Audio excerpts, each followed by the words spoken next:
You ask Tiger to solve. This deals with linear equations with one unknown. The final result is x equals -10. Let's solve it step by step. Group all x terms on the left side of the equation. Subtract x from both sides.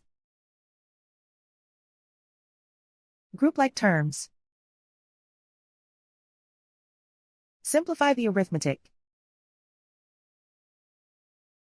Group like terms.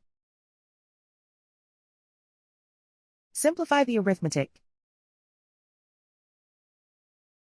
Group all constants on the right side of the equation. Add 27 to both sides. Simplify the arithmetic.